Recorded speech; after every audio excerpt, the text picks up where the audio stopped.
ng lakas at inspirasyon. At mahal na mahal din naman nila si Linda bilang isang asawa at ina.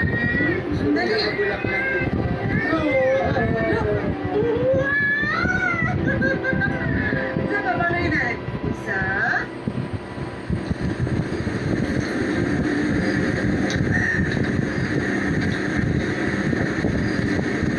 Mahal.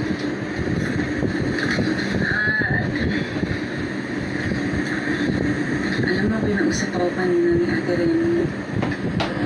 Tinanong niya ako kung gusto kong mag-domestic helper. Pwede naman hindi sa London gaya niya. Pwede kahit sa ang lugar. Abroad, mahal. Di ba usapan natin na kahit anong mangyari, hindi tayo magkakaiwalay? Ikaw, babata pa ng mga anak natin eh. Tsaka, bigyan pa ako ng konting panahon para... Kakasama nga tayo. Wala naman mga laman yung siya natin. Nag-aaral na yung mga bata, oh. Mahal, nahiya ako sa'yo eh. Ako ang padre di pamilya. Ano pagtutulungan natin to?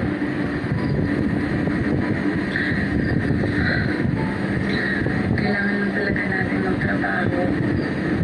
Kaya ko naman yun. Diba ang pag-ibig ng magulang, kailangan tuloy-tuloy, walang pahinga. Kaya na natin.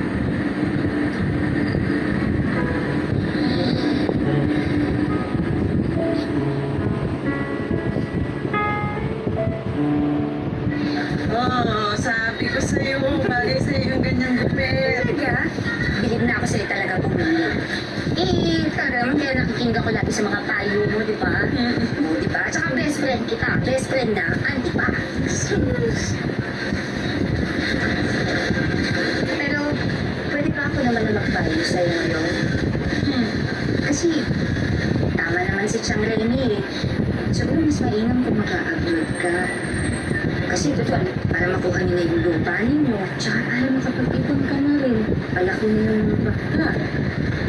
Oo, naisip ko na yan. Nandun na ako. Pero, sanay kasi ako na nakakasama sila, nayayakap. Eh, yung mabata pa nun, lalo na si Cristel. Alam mo, kakayanin mo yan. Alang-alang sa mga anak mo, sa mga bata, di ba? Alam mo, natatakot kasi ako eh. Paano kung may magyari doon sa mga anak ko?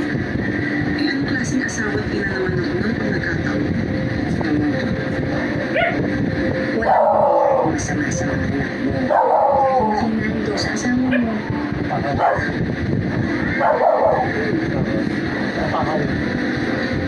Basta, balisipan ko pa rin.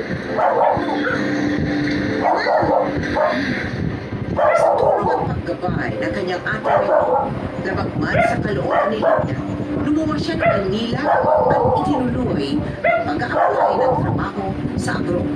Hanggang sa may tumanggap sa kanya at maging isang domestic helper sa Saudi.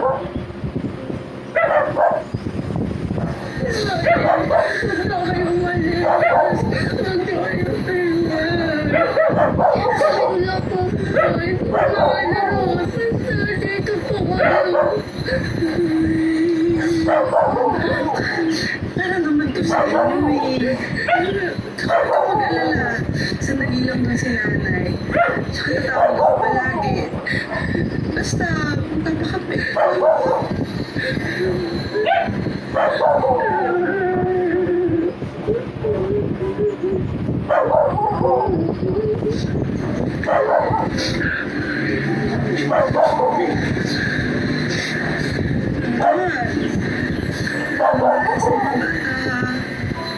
Ikaw mag-alala, mahal. Ang bahala sa kanila. Tsaka palagi kang mag-iingat. Tingnan mo to. Sila kami yung mag-ingat sa akin, mahal. Sige na, malayo tsaka mahaba pa yung biyahe mo eh, ha? Sige na. Alam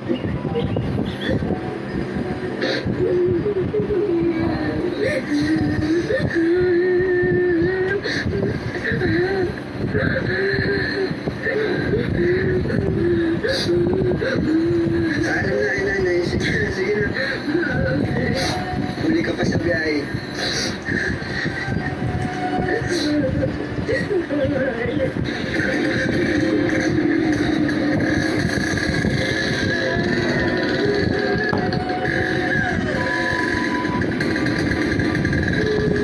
Masakit man sa puso at looban ni Linda na lumisan sa bansa at lumayo sa pamilya. Tiniis niya ito alang-alang sa kanyang asawa at mga anak.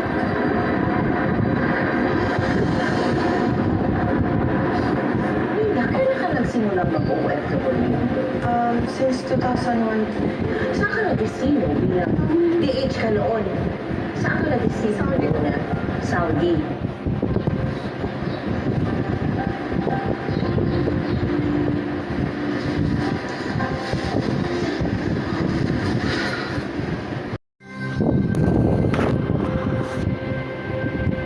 Napatawad mo ba siya?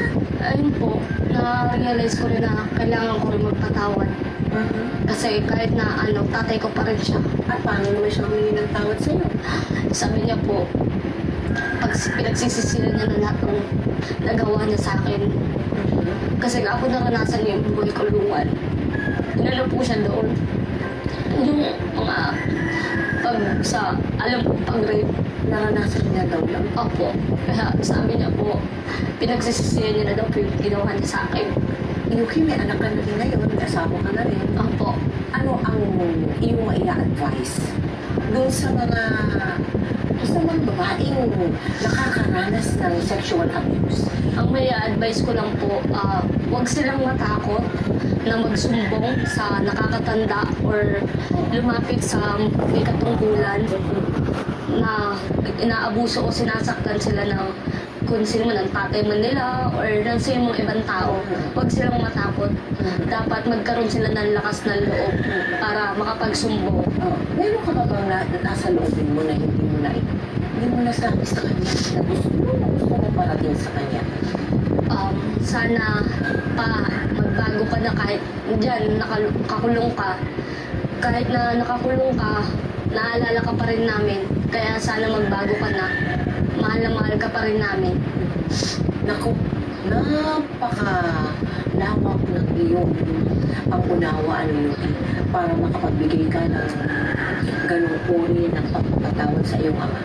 Pero, totoong dapat na magpatawad. Opo. No? Para makasulong na ang buhay. Opo. Ano mo na yun, tapos na yun eh. Tapos na yung lugtong yun sa buhay mo. Opo. Ngayon, asikasuhin mo na ang sarili mong anak Opo. at ang iyong pamilya. Opo. Maraming salamat sa iyo, Yuki. Maraming salamat. Thank you din. Wala nang masasakit pa para sa isang ina kapag nalaman niyang ang kanilang anak ay naging biktima ng pang-abuso. Lalo na kung ang may kagagawan ay ang sarili nitong ama. Pero umabot man ng maraming taon, sa wakas ay nagkalakas loob si Yuki upang magsumbong, magsamba ng kaso at makamit ang hustisya. Naway mas maging mapagmatyag tayo at mas higpitan ang ating pagbabantay sa ating mga anak para manatili silang ligtas at hindi maging biktima ng karahasan. Ating pakatandaan, walang sino man ang may karapatang saktan, sirain at wasakin ang puri at dignidad ng ating mga kabataan. Ngayon, bukas at magpakailanman.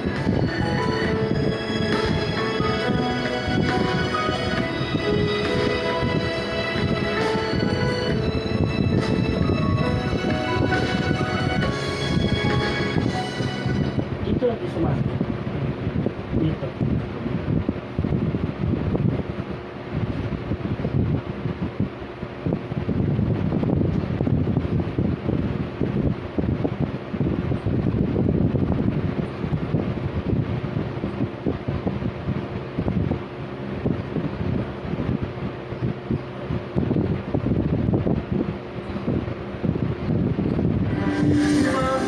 Mapakailanman, hindi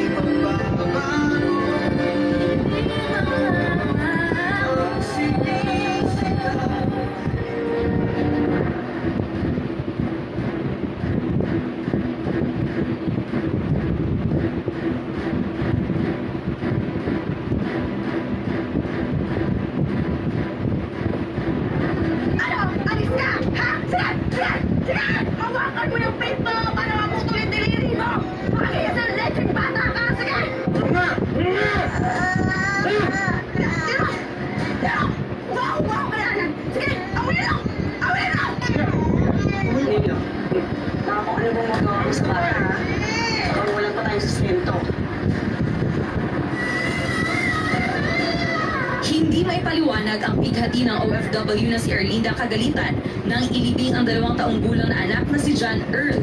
Inihabili niya ang anak sa mga pinagkakatiwalaang kamag-anak pero namatay sa labis na pagpalo. Namahalan ko. Kung sa iyo mga kasakit, wala man ako nagatamba. Patay na si John Earl.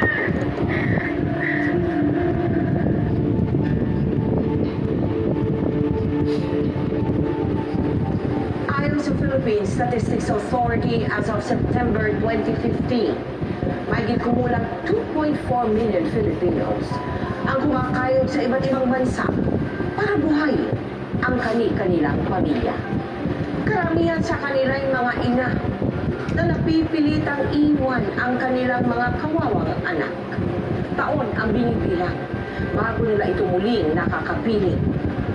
Isa sa mga dakilang OFW na ito ang tampok sa ating totoong kwento ngayong gabi. Nitong nakaraang November 15, aming ibinalita sa 24 oras ang karuman-duman na pagkamatay ng isang 2 taong gulang na bata sa kamay ng kanyang tiyuhin at tiyahin. Buong sambayanan ang naawa at nagpagabag sa kahayupang ginawa sa inosente na bata. Tunghayan ang salaysay ng isang inang OFW at ang anak niya naging biktima ng karahasan sa aming episode na pinamagatang Justice for the Battered Child, the Linda Kagalitan Story.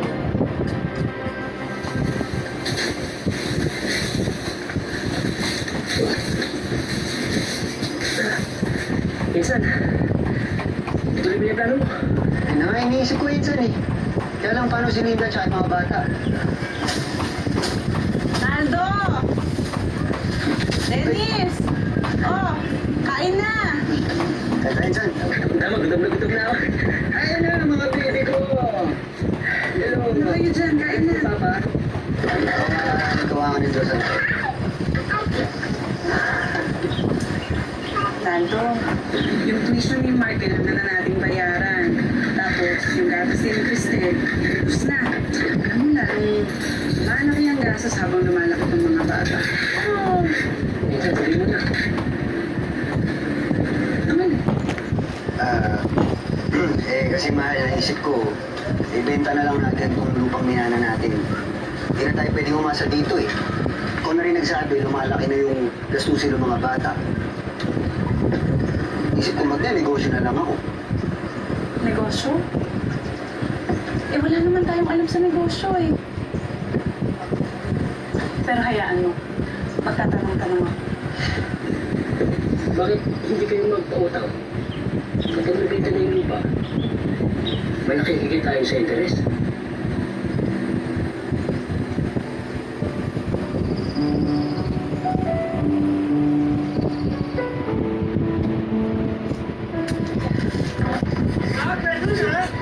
Larawan ng isang simple ngunit masayang pamilya, sina Naldo at Linda, kasama ang kanilang 2 mga anak na sina Mark at Cristel. Maagang naulila si Linda, kaya ang kanyang